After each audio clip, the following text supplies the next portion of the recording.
Jamais sans d'elle, c'est un mouvement formidable parce que si on veut atteindre la parité, ça sera par les hommes.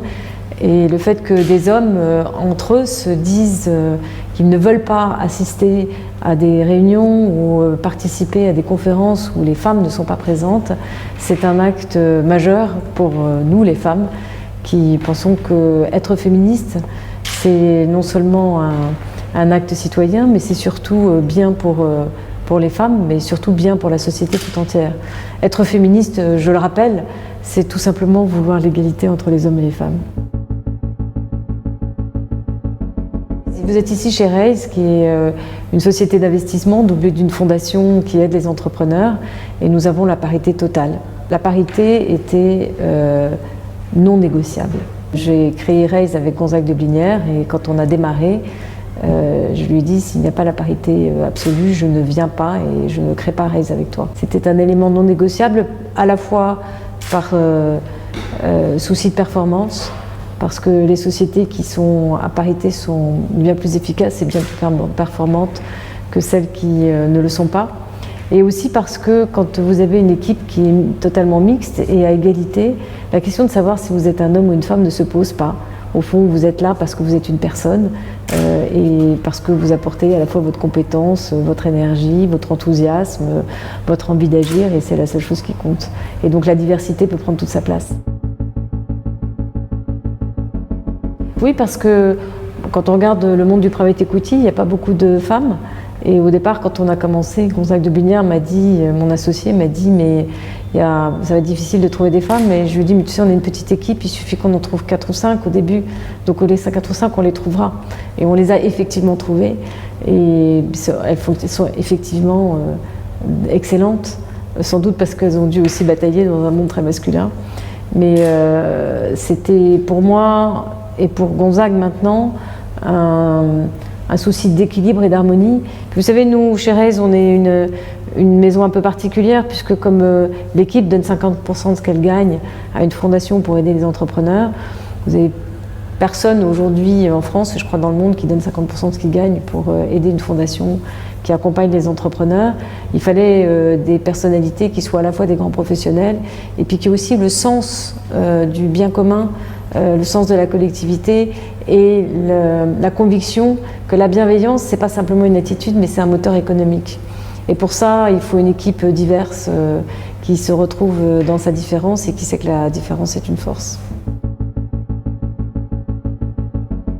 Le Women's Forum, d'abord, accueille Jamais sans elle l'année prochaine avec un grand plaisir pour que les hommes qui ont créé Jamais sans elle et qui l'ont soutenu puissent venir témoigner de leur action, parce que je pense que c'est important qu'au Women's Forum, les hommes aient aussi leur voix. Le Women's Forum, c'est la voix des femmes qui transforment le monde. C'est un forum pour l'économie et la société, et c'est la vision que les femmes apportent et leur action qu'elles apportent pour changer le monde, en faire un monde meilleur pour nos enfants. Aussi savoir mieux écouter la jeune génération qui comprend mieux les enjeux du monde moderne que nous. Et c'est 1300 femmes, c'est 60 nationalités, c'est des femmes qui sont des femmes dirigeantes, des entrepreneuses, et qui viennent et qui apportent leurs propres solutions pour permettre un monde à la fois plus performant, plus juste et plus solidaire. D'abord, ce n'est pas simplement des déclarations, ce sont aussi des actes. Il y avait aussi Muhtar Kent, qui est le patron de Coca-Cola, qui a une action extrêmement forte en faveur des femmes. Il a les 3 W, le water, l'eau, woman, les femmes, et le well-being, le bien-être. Et quand vous avez des personnalités politiques, comme Emmanuel Macron, comme Justin Trudeau, ou comme Muhtar Kent, le patron de Coca-Cola, qui disent « I am a feminist », ça démontre qu'on peut vouloir être acteur du monde et penser que la seule façon de l'être, c'est en embarquant la moitié de l'humanité. Ce qu'a dit Emmanuel Macron, qui était une évidence, mais qui est important de rappeler, c'est que les femmes ne sont pas une minorité. Les femmes, c'est 50% des habitants de la planète et de la France, et que tenter de gouverner sans elles ou d'agir sans elles était non seulement une erreur, mais aussi un frein à la croissance économique. J'ai eu la chance de travailler dans l'administration pendant longtemps, puis ensuite de diriger General Electric, qui était un groupe qui avait 15 000 personnes en France. Et aujourd'hui, je suis à la tête d'une jeune entreprise avec Gonzague de Blinière. Et je pense que partout où on est, quel que soit son niveau, quel que soit son rang, on se doit d'être les témoins de ce au quoi on croit. Et en présidant le Women's Forum et en parlant aujourd'hui pour féliciter, saluer, encourager Jamais sans elle, je veux simplement dire que finalement à la fois ce bon sens et la bienveillance pour permettre à chacun d'être non seulement acteur de sa vie, mais faire partie de l'action qui est en marche, c'est essentiel et on doit tous, chacun à son niveau, finalement, si on ne peut pas être passager du train, en être les acteurs pour l'emmener là où on veut qu'il aille. D'abord, il y a forcément des femmes et des hommes d'ailleurs qui sont hautement des personnalités dans lesquelles à peu près tout le monde peut se reconnaître.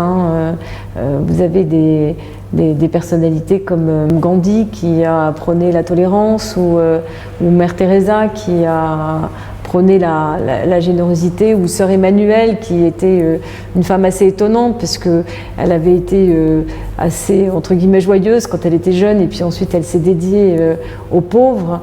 Mais vous avez aussi des femmes d'entreprise qui ont été assez impressionnantes. Il y a bien sûr Sheryl Sandberg chez Facebook, mais il y a aussi plus proche de nous des femmes qui sont malheureusement pas connues, mais qui sont aussi des acteurs clés. Et c'est à elles que je pense, parce que souvent quand on me demande de proposer des noms, on me dit « Ah ben non, cette femme-là, c'est pas possible parce qu'elle n'est pas connue ».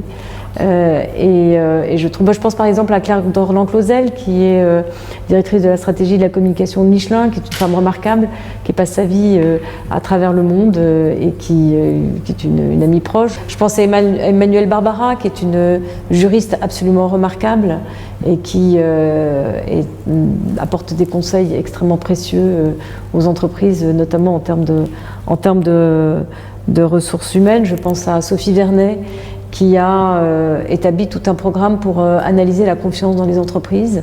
Et Dieu sait si la confiance dans les entreprises, on en a besoin. Je pense à Caroline de la Marnière, qui a créé, qui en est à sa 4e création d'entreprise, et qui a créé une entreprise qui s'appelle Capitalcom et qui fait l'évaluation de la performance, pas simplement financière, mais sociale et sociétale des entreprises. Tout ça, je pourrais en citer plein d'autres. Des femmes qui sont vraiment les acteurs d'aujourd'hui, qui sont complètement non seulement dédiées à leur entreprise, mais qui ont cette vision plus large, qui est que dans leur action quotidienne, elles apportent un regard, une vision d'une société qui est plus juste et plus équitable. Et je crois qu'elles partagent avec les hommes de Jamais sans elle cette envie de vivre dans un monde plus, d'une certaine manière, tout simplement plus simple, parce que les gens ne sont pas dans des cases, on arrête de vivre en silo et on se parle et on construit ensemble. Jamais sans elle.